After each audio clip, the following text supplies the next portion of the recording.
Voice of Korea, the DPRK's international shortwave radio broadcaster, is becoming known for its seemingly more frequent faults and downtime. In some instances, technical problems mean that entire broadcasts fail to make it to air, and others result in shorter interruptions to programming. The station broadcasts primarily information in Chinese, Spanish, German, English, French, Russian, Japanese and Arabic. Founded in October 1945, it was known as Radio Pyongyang until becoming Voice of Korea in 2002. The station broadcasts on HF shortwave, as well as on medium wave on 621 kHz for Japanese broadcasts aimed at neighbouring Japan, and its shortwave signals can easily be heard around the world. I tuned into 2 Voice of Korea transmitter failures this week, which is why I thought I'd make this video.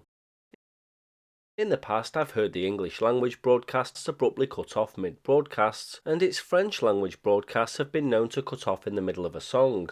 As time goes on, it seems that instances of transmitters failing and program feeds being cut are becoming more and more frequent. We don't know the source of the problem for sure, and Voice of Korea doesn't offer an explanation or apology. The problems are believed to be due to faulty pieces of equipment, electricity shortages, or just incompetence. In 2012, outages occurred when North Korea faced one of its worst electricity shortages. A typical shortwave transmitter requires hundreds of kilowatts of energy, and so a shortage of electricity would seem to be the likely cause. Voice of Korea often sounds poor without the problem of service outages too. This is suspected to be caused by noise in the audio feeds to the transmitters.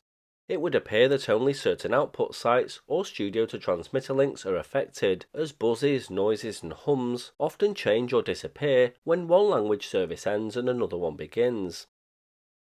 The country's jamming of overseas broadcasts, which involves the broadcast of noise over the top of a radio station to make it unintelligible to listeners in North Korea, has also been known to suffer from transmitter failures.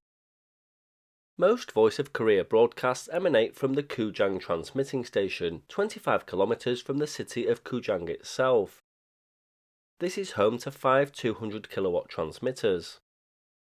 There are 5 200 kilowatt transmitters at a transmitter site in Kangye, and a site in Pyongyang is home to 10 200 kilowatt transmitters, but I believe these are for KCBS, the Korean Central Broadcasting Station, a domestic radio station operated by the Korean Central Broadcasting Committee.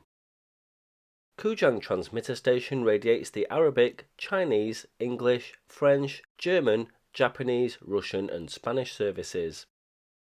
I should point out that the Japanese services on 621 kHz and 6070 kHz are transmitted from Chongjin Ranam and Kangye respectively.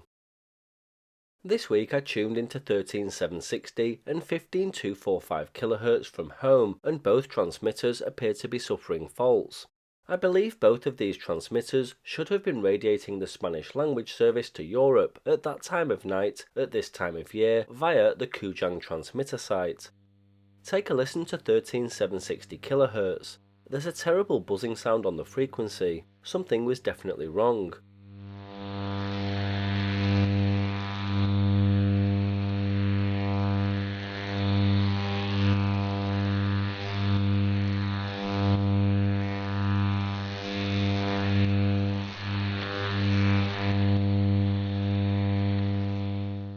It's a good signal, so there's obviously not a power shortage, otherwise we'd be seeing and hearing nothing.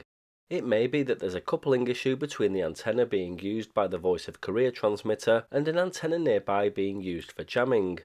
If they're close to each other, they may be interacting with each other, causing a reduced signal or the interference we're hearing, but I don't know, I'm only guessing. On 15245 kHz, it's a different story. There's a carrier from the transmitter and it's a decent signal, but there's no output, so something has happened that's stopping the program reaching the transmitter.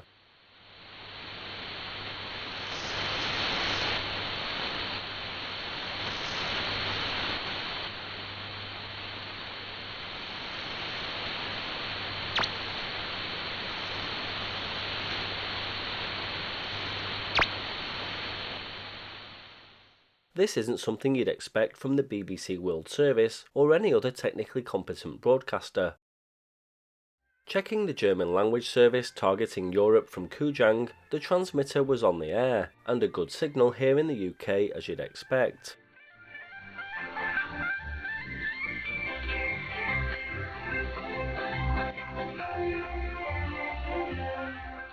After 30 minutes or so of monitoring, I checked the frequencies again, and both transmitters were back on the air as normal, although they sounded terrible in my opinion compared to the German language service from the same site. Hacia la profundidad de la región de Asia-Pacífico.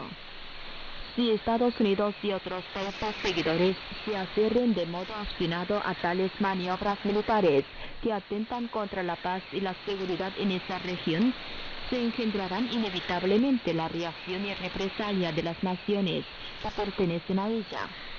Para finalizar,